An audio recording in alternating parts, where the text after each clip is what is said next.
It works! Hey guys and gals, Captain Shack here. Recently, I was invited to play some Battlefleet Gothic Armada 2 by Mr. Wasted Space of the YouTube channel the same name. Now, I was hesitant. The base concept for Gothic Armada series sounds right up my alley. 12 factions from the Warhammer 40k universe, including the only one that matters, the Imperial Navy. They go up against, well, all the other ones in tactical space combat, with a full cooperative campaign. And I love cooperative RTS titles, as rare as they are. And if you know of a few that you think I haven't heard of, please let me know in the comments. But, big giant Tyranid butt.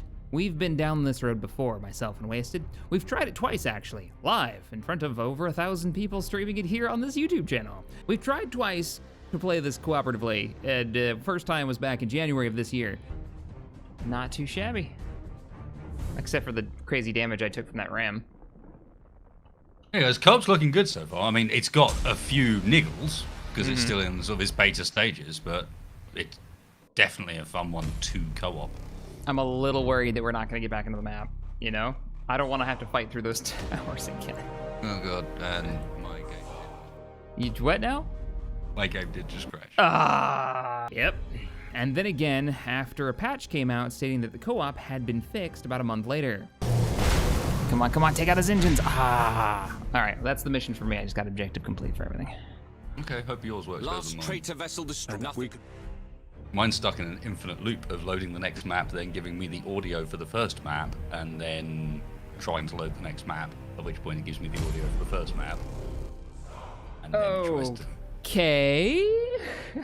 You know what made this worse though? It was that the gameplay felt great. You get a table map of planets and sectors, each that can be conquered and upgraded. You get to choose what your fleets are made out of, what ship classes are in there, and what their design purpose is. The actual battles are fought on a 2D plane, so don't think this is anything like Homeworld. But cooperative campaign just refused to work. It's a lot of fun lining up torpedo shots and unlocking new abilities for your captain, like the explosive plasma death blast. I'm sure that's the technical term for it, and I'm not just making that up. Or the stasis spherical doohickey that freezes enemies in place and then mixing the two together so you can really destroy all your enemies.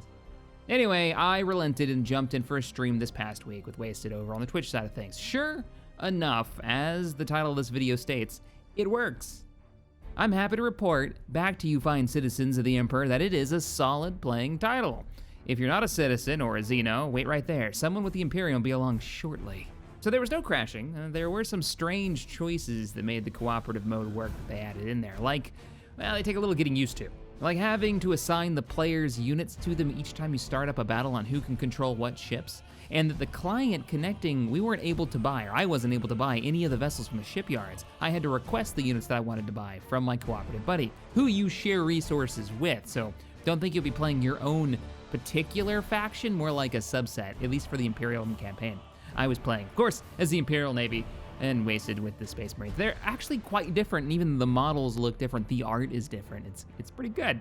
But outside of all the kind of strange things you got to get used to, it was working fine for us, and we're looking forward to continuing the campaign over on Twitch/CaptainShack. Plug. Yeah. I will say, best way to play, in my opinion, that we found was to divide up our commanders by whatever like faction they were. This was for the main Imperium campaign. I took on the Imperial Navy, Wasted Space Marines, Adeptus Mechanicus, and that worked out pretty well. That means that we had different strengths and weaknesses, and we kind of got to play off each other, and that's what makes multiplayer co-op in RTSs, I think, really fun. I am way early into the campaign, but check this out. You start up the Imperium campaign, and I found the initial map was fairly bland and, well, small. You could upgrade various planets and asteroids and moons to generate resources and help restore your ship from combat, actually, repairing that battle damage that you got, which persists between fights, unlike games like Empire at War, a title we play here often on the channel if you're new here.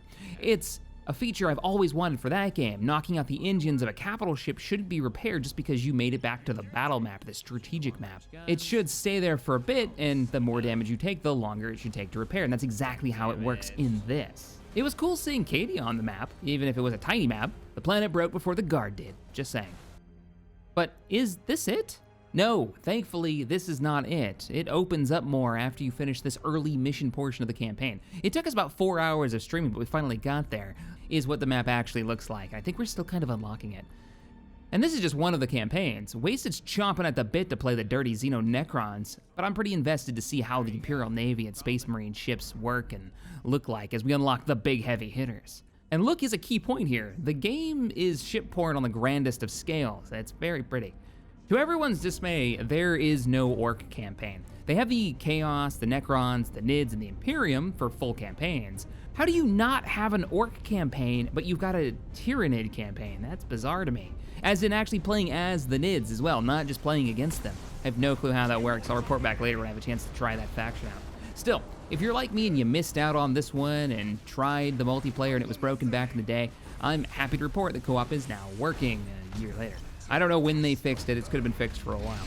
As for the other 8 factions, I mentioned there were 12 total, they're reserved mostly for multiplayer and skirmish, and some may show up in the campaign map, ? Let me know if that's actually what happens. Or maybe not, because I don't want spoilers. Presentation is fantastic. I was messing around with the orcs in skirmish mode, and I love hearing them scream lines like, "Fire bombers! Begin Daka!" It's good. It's what you expect. That's why I wanted an orc campaign so badly. As of writing this, the game happens to be on sale, 50% off, which I didn't know until I got to this part of the script and just looked it up. So I'm kind of rushing out for vacation this week, so I'm getting a bunch of videos done ahead of time, and this is one that I had meant to make last week. Oh, well, here we are. So I think that's till December 3rd, so chances are, if you're coming in late on this video, the sale is already over, but maybe a Steam Summer Sale will pop up. Or you're just looking for something for December to play for one of your friends who loves some Warhammer 40K. I don't think you can go wrong with this one. I think it's pretty fun, especially if you enjoy a good strategy game, and the co-op is just icing on the cake. This isn't any kind of sponsored video, let me make that clear. I just wanted to share the intel. I thought it was very cool. So have you played through the campaign? For all of you that have been playing it for the last year or so, how is the game farther in when it comes to the campaigns? And are the other campaigns as detailed as the Imperium is for the storyline? Let me know in the comments. I'm wondering if this is like the main campaign and everything else is just kind of extra. All right, everybody, I'll probably report more on this title as it continues to get DLC. I think they just got one not too long ago for the Chaos. So there's a lot here to dive into, and we're just kind of scratching the surface now that we've gotten back into it. I will catch you all in the next one. Later, everybody.